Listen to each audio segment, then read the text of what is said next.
Madura? Apa? Maduranya saya Madura swasta. Jadi orang Jawa Timur, tapi bahasanya Madura. Jadi saya ini kan casingnya Padang ya, Padang pasir. Jadi saya ke Monas, naik motor. Di Monas itu ada Starling, Starbucks keliling. Biasanya yang jual orang Madura. Jadi kemudian kata dia, kopi, bang. Kan dia nggak tahu kalau saya orang Madura. Kata saya enggak, saya nggak mau minum kopi soalnya.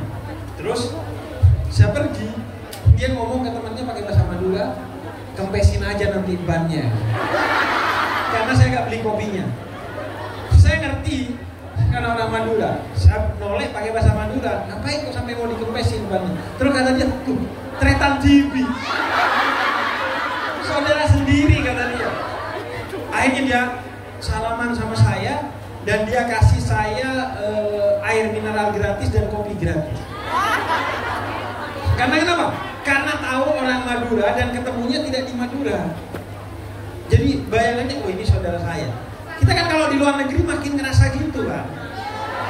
Bukan berarti gak ada masalah ya, namanya manusia ya, pasti ada masalah. Ada kadang kita gak suka sama ini, ada kadang kita tersinggung sama itu, ada. Tapi kalau di luar Indonesia itu jauh lebih terjaga uhuwahnya sebagai watonia, sebagai orang Indonesia. Dan terakhir uhuwah insaniyah, persaudaraan sebagai sesama manusia. Lebih terjaga di sini, lebih terlatih di sini. Karena di sini banyak manusia yang bukan Islam dan bukan Indonesia.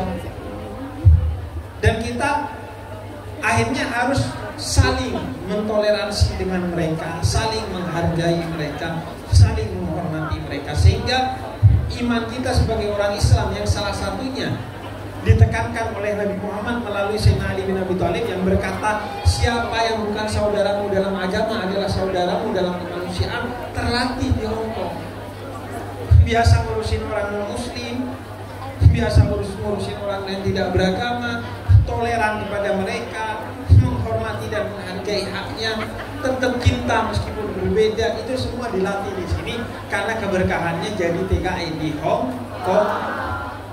Alhamdulillah. Jadi biar kita banyak-banyak bersyukur. Nah, kemudian kita itu berangkat ke sini itu kan karena keluarga ya.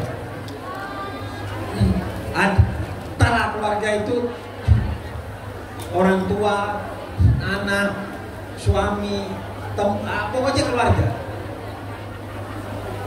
Dan keluarga itu adalah amanah yang begitu mulia yang Allah titipkan kepada kita.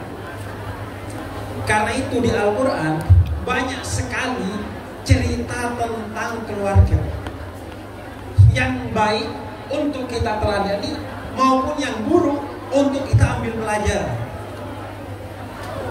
Ada cerita tentang keluarga yang suaminya baik dan istrinya baik, yaitu keluarga Rasulullah. Istrinya Khadijah, suaminya Nabi Muhammad. Ada keluarga yang suaminya buruk, istrinya buruk, yaitu bukan Fir'aun. Abu Lahab. Emang kayak Anda orang Islam sih. Abu Lahab, Abu Sufyan dan lain sebagainya. Ada keluarga yang suaminya jelek, istrinya baik, Fir'aun dan Asia. Ada keluarga yang suaminya baik, istrinya jelek, Nuh, Lut dan lain sebagainya. Al-Quran itu banyak bercerita tentang keluarga dan berbagai macam keluarga disebut oleh Al-Quran. Bahkan ada keluarga yang sifatnya karena hatinya saling mencintai walaupun tidak satu darah. Namanya keluarga Ashabul Kahfi. Anak-anak muda yang hatinya saling mencintai walaupun tidak satu darah. Diabadikan menjadi nama satu surat, Suratul Kahfi, dan diabadikan dalam Al-Quran ceritanya. Ada satu surat bahkan namanya keluarga, surat Ali Imran, surat keluarga Imran. Di dalamnya cerita tentang keluarga Imran, bukan nabi, bukan rasul, tapi mulia karena keluarganya dijadikan keluarga yang mulia. dididik dengan baik. Ada keluarga Ibrahim yang diceritakan oleh Al-Quran dan kemudian diabadikan menjadi nama satu surat, yaitu surat Ibrahim. Beda cerita lagi nih. Ini ceritanya tentang poligami, gak punya anak lama dan akhirnya mencintai anaknya hingga Allah menyuruh menyembelih agar kecintaan kepada anaknya tidak melebihi kecintaan dia kepada Allah. Ada berbagai macam keluarga. Ada kisah tentang keluarga Luqman Al-Hakim, diabadikan menjadi surat Luqman, tentang ayah dan anak. Di Ali Imran ada kisah tentang ayah, ibu dan anak. Imran, Hana istrinya, dan Maryam anaknya, yang kemudian punya Nabi Allah Isa sebagai anak dari Maryam tanpa suami. Jadi Al-Quran itu banyak bercerita tentang kisah keluarga. Ada kisah keluarga Yusuf dan diabadikan menjadi nama surat Yusuf, tentang seorang ayah yang punya anak banyak dan semua anaknya durhaka kecuali satu, yaitu Yusuf. Jadi Al-Quran itu mengabadikan kisah-kisah keluarga, karena bagi Al-Quran keluarga itu yang pertama dan utama. Sebelum kampung, sebelum kota, sebelum dunia, itu pertama adalah keluarga. Bahkan kata Nabi, baik-baiklah kepada keluargamu. Kata Nabi, khairukum li ahli wa ana khairukum li ahli. Sebaik-baiknya manusia adalah yang baik kepada keluarganya, dan aku adalah manusia yang terbaik kepada keluarganya sebagai teladan bagi keluarga dimanapun. Bahkan Nabi itu saking baiknya sama keluarganya, sehingga ketika Khadijah meninggalkan Nabi karena wafat, Nabi itu terus mengingat Sayyidah Khadijah. Sehingga kalau ingat kepada Sayyidah Khadijah, Nabi Muhammad nyembelih domba dibagikan ke teman-temannya Sayyidah Khadijah dagingnya. Tiap ingat Sayyidah Khadijah, nyembelih domba dibagikan dagingnya ke teman-temannya Sayyidah Khadijah, karena kerinduan kepada Sayyidah Khadijah.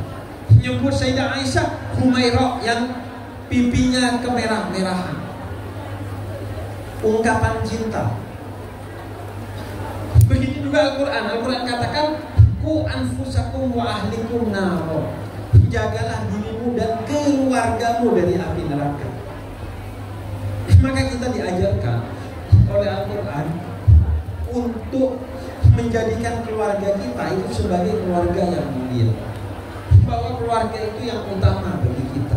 Dan insya Allah kita semua kesini karena keluarga, termasuk kita, termasuk saya sendiri kesini ya karena keluarga, karena ingin mendapatkan keberkahan dari keluarga saya. Bayangkan kita karena keluarga kesini, tapi dengan meninggalkan keluarga, meninggalkan keluarga yang begitu dicintai untuk keluarga. Betapa indahnya apa yang kita lakukan. Karena itu kita dididik dalam Islam untuk bagaimana menjadikan keluarga itu yang utama dan menjadikan keluarga itu sebagai yang pertama kali kita atur sebelum kita mikirin yang lain. Nah, bagaimana kita mensukseskan keluarga itu? Yang pertama tadi, di sini cari rezeki, jangan cari duit. Agar ketika dikirim ke keluarga, itu jadi daging, bukan jadi dosa. Ingat ya, kalau di sini dapatnya dengan sesuatu yang haram, maka ketika dikirim ke keluarga itu dampaknya besar. Kata Nabi, satu haram masuk ke tubuh kita, maka ribuan kemuliaan hilang. Ada orang yang selama 14 tahun gak dikasih keluar rumah, cuma dikasih makanan yang halal oleh bapaknya. Setelah umur 14 tahun, dia diajak ke pasar. Kemudian dia bisa bilang, oh ini ahli surga, ini ahli neraka. Dari mana? Kelihatan dari wajahnya, ada yang bersinar, ada yang gelap. Besoknya dibawa lagi sama ayahnya, wahai anakku, bulan dari orang di pasar sekarang. Nggak tahu ayah. Loh kok bisa? Karena nggak bisa ngeliat. Usul punya usul. Ternyata kemarin pas diajak ke pasar, anaknya itu makan korma yang jatuh di tengah pasar. Dan itu bukan haram, itu istilahnya subhan. Nggak jelas statusnya halal atau haram. Dia ambil, dia makan, hilang kemudian 14 tahun. Artinya, yang haram itu kata Nabi, pertama, bikin bodoh. Sesuatu yang haram itu bikin bodoh. Jadi kalau kita kayak ngerasa ngelek-ngelek kalau berpikir, coba cek diri kita. Kemudian yang kedua, ini selain dosa ya, yang haram ini, selain dosa. Dampaknya bagi jiwa kita, kayak kita minum air nih, ini kan baik bagi tubuh kita. Kalau airnya halal, baik bagi jiwa kita. Jadi pasti ada dampaknya. Bohong kalau gak ada dampaknya, karena yang fisik aja berdampak, apalagi yang batin. Kemudian yang kedua, yang satu bikin bodoh, yang kedua bikin doa tidak diterima oleh Allah. Ini kata Nabi Muhammad. Orang yang mengkonsumsi sesuatu yang haram, doanya sulit diijabah oleh Allah.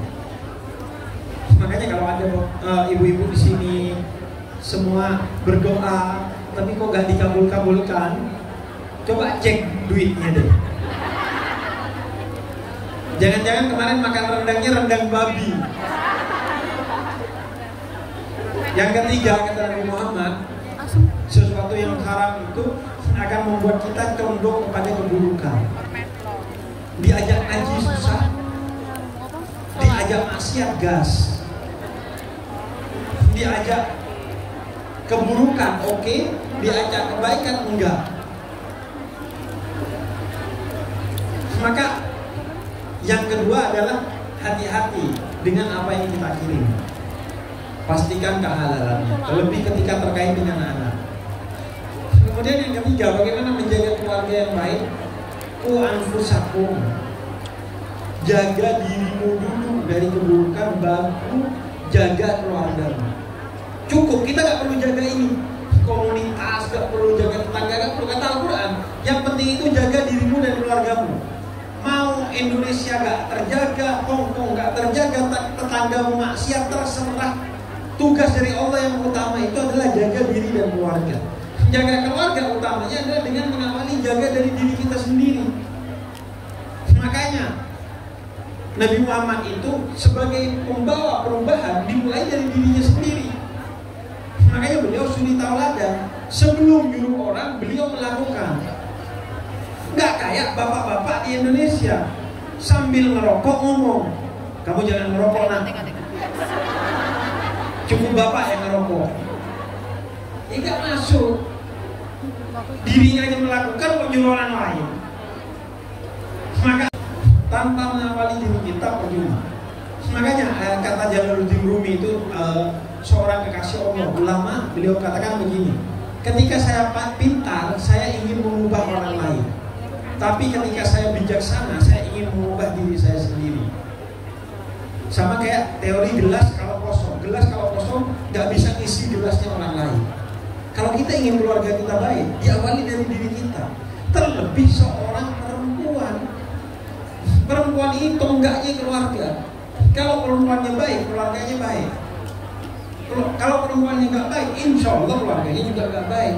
Karena perempuan ini madrasatul ula, sekolah pertama bagi keluarga itu.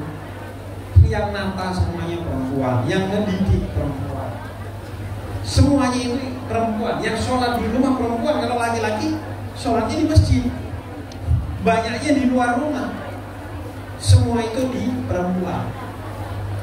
Jadi tipsnya adalah ku anfusakum, jagalah dirimu dari api neraka, baru kemudian keluarga. Jadi diri ini sebagai teladan untuk keluarga kita, sehingga keluarga kita itu akan menjadi panutan yang memanut kepada kita sendiri. Kemudian yang keempat, modal agar keluarga baik-baik saja, maka dijelaskan dalam suratul Ahzab ayat ke-6, utamakan iman. Sebagaimana kisah Nabi Ibrahim, Jangan sampai cinta anak, cinta suami, cinta orang tua melebihi cinta kita kepada Allah. Maka yang utama ditanamkan adalah iman. Karena iman itu yang akan mengontrol kita. Makanya yang akan mengontrol kita itu iman. Orang kalau gak punya iman, mungkin baik di mata orang lain, tapi tidak akan baik di mata Allah. Karena di mata orang lain dia baik untuk pencitraan. Karena itu kata Sayyidina Ali, kalau pengen ngelihat orang, kalau kamu pengen tahu siapa kamu, lihatlah dirimu di cermin saat sendiri. Ketika gak ada orang, gak ada pencitraan, kelakuanmu seperti apanya, itu dia kamu. Kalau sekarang lebih gampang, siapakah kamu? Lihat FYP TikTokmu. Kalau kebanyakan cewek joget-joget, siapakah kamu? Lihat HPmu. Kalau ada judi online, kemungkinan besar kecil masuk surga. FYP TikToknya maksiat semua. Nah, kalau FYP-nya ada Habib gimana? Tergantung. Maksiat terus FYP. Pas ada saya ceramah, astagfirullah di scroll. Ada Habib. Enggak ya, imbang maksiat sama Jadi lihatlah diri kita. Karena itu yang menentukan. Maka kata Al-Quran, utamanya iman. Iman itu pada diri dan kepada orang lain, kepada keluarga kita, orang tua kita, suami kita, anak kita dititipkan iman. Karena itu yang akan menjaga dia. Kenapa iman akan menjaga dia? Karena orang kalau udah beriman, dia sadar anta budullah ka'annaka taraf wa illam takun taraf fa innahu yarah. Dia akan hidup dengan kesadaran seolah dia melihat Allah, atau kalau tidak Allah melihat dia. Dia yakin. Sehingga dia gak akan main-main hidup. Karena dia tahu Allah melihat saya. Bekerja pun dia baik. Karena bekerja bukan mencari muka di depan bos, bukan mencari muka di depan CCTV, tapi mencari muka kepada Allah. Dan Allah tidak pernah mengecewakan kita. Tapi kalau bos kita, juragan kita, perusahaan kita, itu bisa mengecewakan kita. Bahkan seni paling sederhana untuk menyakiti hati kita sendiri adalah dengan berharap kepada manusia lain. Banyak kecewa kayaknya. Artinya apa? Artinya mari kita tanamkan iman itu. Sekecil-kecilnya adalah, nah ini oleh-oleh dari sesi pertama. Saya gak punya materi ini, tapi sesi pertama tadi yang ngasih tahu. Sekecil-kecilnya adalah jaga sholat. Karena tadi ada yang tanya, Bim, gimana ya Bim? Juragan saya tidak membuka diri untuk saya sholat seenaknya. Iya kan? Nah, saya kasih tip. Pertama ya, gini. Pokoknya jangan tinggalkan sholat. Saya titip itu. Pokoknya seburu-burunya Anda, pokoknya sebangsa-bangsanya Anda sholat. Karena kenapa? Puasa bisa gak puasa kalau sakit, kalau lagi di perjalanan, kalau lagi haid gak puasa. Sholat, haji bagi yang mampu. Kalau miskin jangan haji. Zakat bagi yang mampu. Kalau belum sampai ke takarannya, ya gak usah zakat. Tapi kalau sholat, mau sakit, mau perjalanan, mau miskin, apapun keadaannya sholat. Pokok sholat. Dengan sholat berarti kita menjaga satu kabel kita dengan Allah. Artinya Allah masih akan mengontrol kita. Allah melihat kita, Allah melindungi kita. Karena sholat itu mi'rajul mu'min. Sholat itu pertemuan kita dengan Allah. Dan sholat itu imanuddin. Sholat itu tiangnya agama. Kalau sholatnya bocor, yang lainnya pasti berantakan. Tapi kadang kondisinya gak ideal di Hongkong, kaitannya dengan majikan dan lain sebagainya. Maka ittaqullah mastata'tum kata Al-Quran. Bertakwalah kepada Allah semampu kamu. Yang penting jangan ditinggalkan. Bib, saya kalau sholat berdiri majikan saya nyangkanya saya ngapain? Duduk aja. Pokok lakukan dengan segala keminimalannya. Kecuali udah mengganggu sholatnya ya. Saya sholat tapi majikan saya kalau melihat saya ruku kayaknya aneh. Jadi kalau saya sholat gak pakai ruku langsung sujud baru tuh aneh tuh. Itu bukan sholat, enggak yoga, enggak pilates. Tapi sholat itu gak ada yang berat. Insya Allah sholat itu paling lama 5 menit. Berdasarkan wajah Anda semua.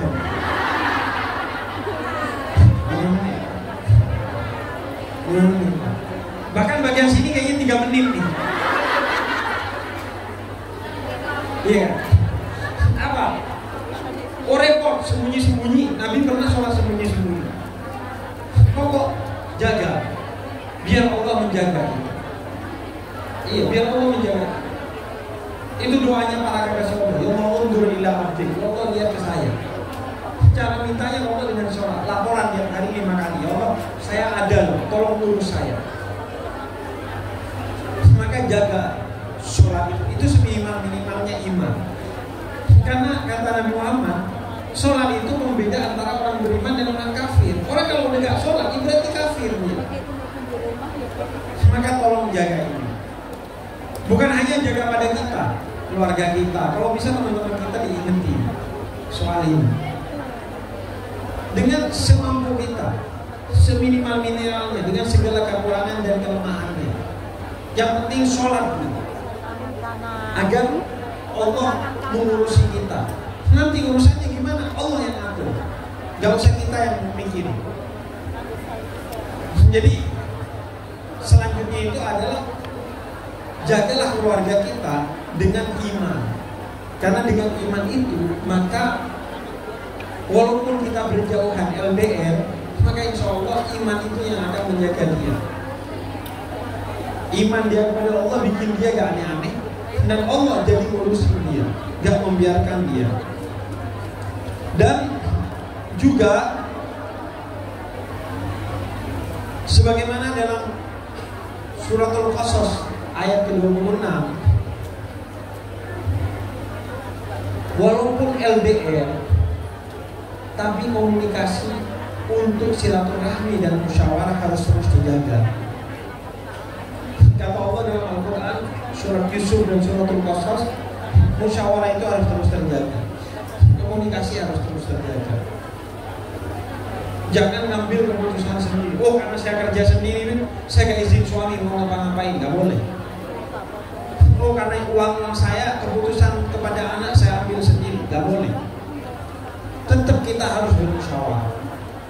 Itu ajaran dalam Islam. Meskipun hasilnya gimana-gimana, yang penting dijalani musyawarahnya. Hormati dan berikan hak dan kehormatan siapa saja, entah itu anak, entah itu suami, entah itu orang tua. Pokoknya hormati, hargai dan berikan haknya. Yang utama adalah dengan musyawarah, dengan silaturahmi, dengan tetap menjaga komunikasi bersama mereka. Dan pada akhirnya, jadi mari kita kembalikan niat kita sebagaimana niat suci di awal kita berangkat ke Hongkong. Niatnya dibersihkan. Kalau sudah bersih ditetapkan. Karena orang kalau udah punya niat yang baik, kata Nabi, niatul mu'min khairun min amali. Niat itu lebih baik dari amal. Karena kenapa? Karena amal kalau niatnya tidak baik masih bisa geser kemana-mana. Misalnya Al-Quran katakan fawailul lil musallin, celaka orang yang sholat yang niatnya untuk dipuji oleh orang lain. Kemudian Al-Quran juga katakan bahwa orang yang berzakat, bersedekah, berbagi, tapi untuk mendapatkan pujian dan merendahkan orang lain, maka tidak ada gunanya.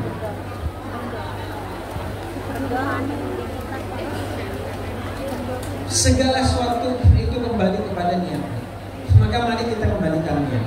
Misalnya saya kebelet nih, kemudian di sana ada kamar mandi di pintu putih misalnya.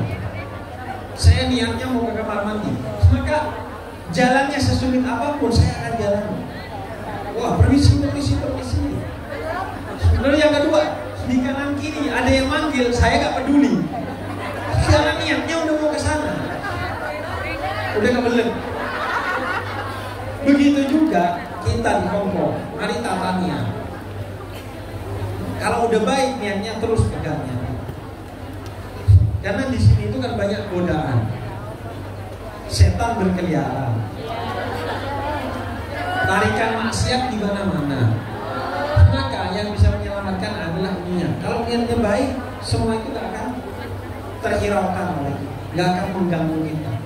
Karena itu kembalikan niat yang baik itu kepada kita, agar kemudian di sini itu ada gunanya, bukan sekedar nyari duit. Karena kalau sekedar nyari duit, yang dapat capek adalah keberkahan.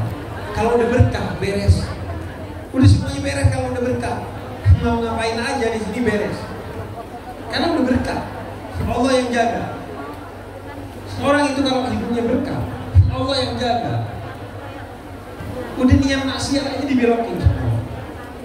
Niat mau kemana maksiat, tiba-tiba ban motornya meletus, ban mobilnya meletus, mersnya tiba-tiba kehabisan sinyal, ada aja.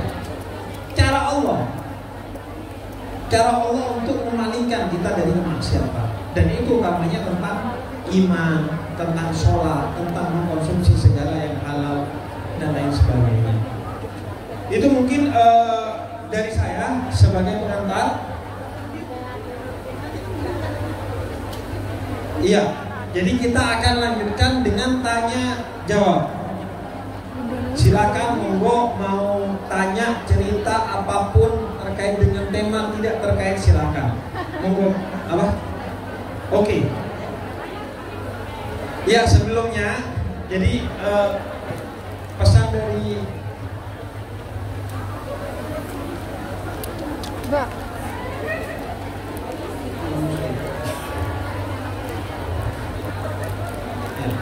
Ya, terlalu banyak bisikan syaitan dari tadi.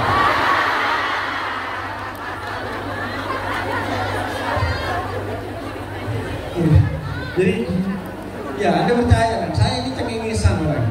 Tapi karena di sini saya tuh serius saya salut serius. Kalian ini orang-orang yang hebat, masya Allah. Serius ya. Ibu-ibu ini semua nih ya, mbak-mbak ini semua. Sayang loh kalau gak masuk surga. Hidup udah berat, gak masuk surga itu sayang.